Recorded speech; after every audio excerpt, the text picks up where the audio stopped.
Hello everyone, my name is Santosh Kumar Dangi.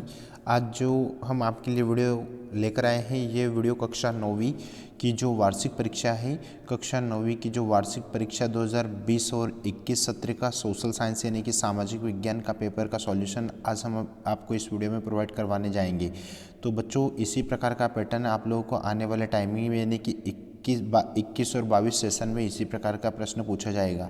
ठीक है, ध्यान रहे कि ये 20 और 21 का ओल्ड पेपर वार्षिक परीक्षा का पेपर है। ठीक है, अब देख लीजिए कि कौन कौन से प्रश्न किस प्रकार के प्रश्न वार्षिक परीक्षा में पूछे गए थे। ठीक है, तो यहाँ पर देख लीजिए कि पहला जो प्रश्न आया था वो हमें सही विकल्प का प्रश्न आया था, यानी कि उस सही विकल्प प्रश्न में क्या करना था अपने को, रूस की संसद का नाम था। तो रूस की जो संसद का नाम था वो क्या था, ड्यूमा था। क्या था, ड्यूमा। ठीक है, उसके बाद में दूसरा प्रश्न यदि देखेंगे, दूसरा प्रश्न है कार्ल मार्क्स द्वारा लिखी पुस्तक का नाम है। तो कार्ल मार्क्स ने कौन सी पुस्तक लिखी थी, तो कार्ल मार्क्स ने दास कैपिटल लिखा था। ठीक है, तीसरा प्रश्न देख लीजिए, संविधान निर्माण की प्रारूप समिति के अध्यक्ष थे। तो संविधान जो निर्माण है उसकी प्रारूप समिति के अध्यक्ष डॉक्टर BR अम्बेडकर थे। ठीक है, जुकाम और खांसी की दवा में प्रयोग होने वाला पौधा है, तो कौन सा पौधा, यानी कि तुलसी का पौधा है वो। से कृषि क्षेत्र शामिल है, तो कृषि क्षेत्र किससे शामिल है, यानी कि कृषि क्षेत्र प्राथमिक क्षेत्र में है। ठीक है, प्राथमिक क्षेत्र। अगला प्रश्न देख लीजिए, रिक्त स्थान की पूर्ति के लिए प्रश्न आया था, यानी कि कर्क रेखा भारत को भागों में बांटती है। तो भारत को कितने भागों में बांटती है, तो भारत को 2 भागों में बांटती है।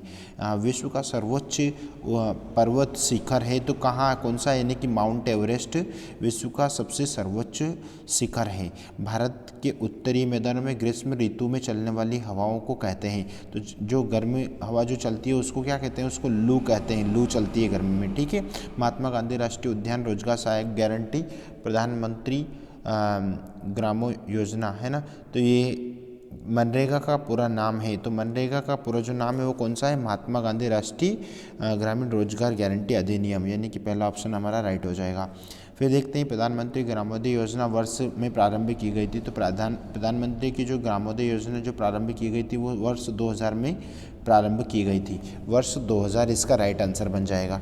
ठीक है, अगला क्वेश्चन देख लेते हैं। अगला प्रश्न है आपका, यानी कि एक शब्द में उत्तर लिखना है अपने को। नर्मदा नदी का उद्गम स्थल कहाँ है, तो नर्मदा नदी का उद्गम जो स्थल है वो बच्चों कौन सा है, वो है अमरकंटक, यानी कि कौन सा है, अमरकंटक। ठीक है, भारत की सबसे बड़ी मीठे पानी की झील तो वुलर झील है, जो कि जम्मू कश्मीर में है, वुलर झील।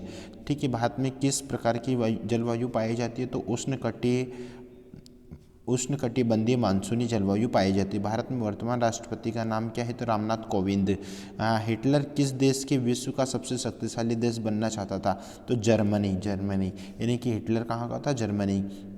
सत्य और असत्य में बताना है, संसद के 2 सदन, बिल्कुल संसद के 2 सदन है, सत्य है ये, है ना। प्रधानमंत्री सरकार का प्रमुख नहीं होता है, असत्य है ये, भाई प्रमुख होता है। जर्मनी ने द्वितीय विश्व युद्ध में परमाणु बम का प्रयोग किया था, नहीं किया था, ये भी असत्य है। सर्पगंधा का प्रयोग रक्तचाप में होता है, बिल्कुल सत्य है ये। भारत की न्यायपालिका विश्व की सबसे प्रभावशाली न्यायपालिका है, यानी कि ये भी सत्य है। ठीक है, फिर उसके बाद में सही जोड़ी का विकल्प आया था माउंट एवरेस्ट यानी कि 8,848 मीटर ऊंची है। ठीक है, 5 नदियों का प्रदेश जो है वो कौन सा है, यानी कि पंजाब है। अन्नपूर्णा योजना कब प्रारंभ की गई थी, यानी कि 1 अप्रैल 2000 में प्रारंभ की थी। पंडित जवाहरलाल नेहरू भारत के प्रथम प्रधानमंत्री थे। वयस्क मताधिकार, यानी कि वयस्क जो वोट डालने का जो अधिकार होता है वो 18 वर्ष से अब उम्र के बच्चों को वोट डालने का अधिकार होता है।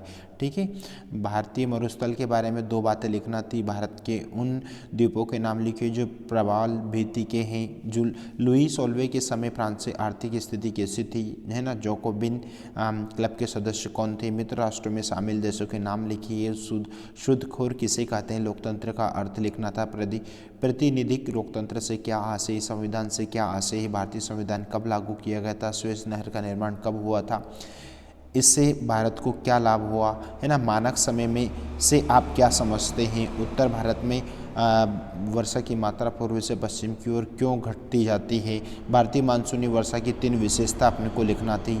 ठीक है, उसके बाद में फ्रांसीसी समाज में महिलाओं का जीवन कैसा था। 18वीं सदी में फ्रांसीसी समाज के तीनों स्टेटस को लिखना था। कूलक किसे कहते हैं, कुलक किसे कहते हैं? 1900 और 1930 के बीच रूसी महिला कामगार की स्थिति बताना थी अपने को, है ना। वनों का महत्व लिखना है, सदाबहार तथा पर्णपाती वन में अंतर बताना है, सदाबहार और पर्णपाती वनों में अंतर, ठीक है। यानी कि न्यूरमबर्ग नागरिकता अधिकार 2000 सितंबर 1935 क्या था? नास्ती सोच के खास पहलू क्या थे? लोकतंत्र के पक्ष में 4 तर्क लिखना थी, और लोकतांत्रिक एवं गैर लोकतांत्रिक शासन की तुलना ओआर में प्रश्न आया था। निर्वाचन आयोग के कार्य लिखना थे, चुनाव में लोगों की भागीदारी का वर्णन कीजिए, हरित क्रांति की मुख्य विशेषता लिखना थी, आपके क्षेत्र में कौन से गैर कृषि उत्पादक कार्य किए जाते हैं, इनकी संक्षिप्त सूची बनाना है। भारत में मानव पूंजी निर्माण का स्तर निम्न में होने के कारण है। बेरोजगारी से क्या आशय, बेरोजगारी के प्रकार लिखिए। भारत में निर्धनता के कारण लिखना थे। भारत में निर्धनता उन्मूलन कार्यक्रमों को लिखिए। भारत को कितने भौतिक विभागों में बांटा गया है, किसी एक का वर्णन करना था। बांगर तथा खादर में अंतर, है ना, बांगर और खादर में अंतर भी आया था, ठीक है। नदी प्रदूषण को समझाना है। हिमालय से निकलने वाली नदियों की विशेषता का वर्णन करना था, है ना। उसके बाद में देख लें 24 ओलंप दे गुज द्वारा घोषणा पत्र में उल्लेखित मूलभूत अधिकारों का वर्णन करना था। फ्रांसीसी क्रांति के कारण लिखिए। बोल्शेविकों ने अक्टूबर क्रांति के बाद कौन कौन से तत्काल परिवर्तन किए? 1917 में जार का शासन क्यों खत्म हो गया? लोकतंत्र की विशेषता लिखना थी, या उसके ओआर में जो प्रश्न आया था उसको सोल्व करना था, है ना। यानी कि उसके ओआर में प्रश्न इस प्रकार से, ये जो प्रश्न पत्र आप लोगों को वार्षिक परीक्षा में आया था, ठीक है। तो बच्चों यहाँ पर ये जो प्रश्न पत्र का जो आपको मॉडल दिया गया है, हम उम्मीद करते हैं कि आप इसी प्रकार की प्रश्न आने वाली परीक्षा के लिए, यानी कि वार्षिक परीक्षा के लिए तैयार करें। ये जो पेपर है, ये मॉडल पेपर है, कि आपका वार्षिक परीक्षा का 2021 और 22 सेशन का वार्षिक परीक्षा का पेपर है ये, है ना। और इसी प्रकार के पैटर्न आप क्वेश्चनों को तैयार कर लीजिए, क्योंकि इस प्रकार के प्रश्न वार्षिक परीक्षा में पूछे गए थे। आई होप आप लोगों को वीडियो पसंद आया होगा। यदि वीडियो पसंद आया है तो प्लीज़ वीडियो को सब्सक्राइब करना ना भूलें, दोस्तों मित्रों में शेयर करें, लाइक करें, बेल आइकन प्रेस करें, ताकि आपको हमारे इस प्रकार के नोटिफिकेशन मिलता रहे। क्योंकि हम 9 से लगाकर तो 12वीं तक के सभी सब्जेक्ट और सभी विषयों की तैयारियाँ हम हमारे यूट्यूब चैनल द्वारा आप तक हम पहुँचाते हैं। थैंक यू सो मच, अपना ध्यान रखिए, और आने वाली वार्षिक परीक्षा में आप सफलता की सीढ़ी पर चाहे, इसी आशा और उम्मीद के साथ अगेन थैंक्स यू।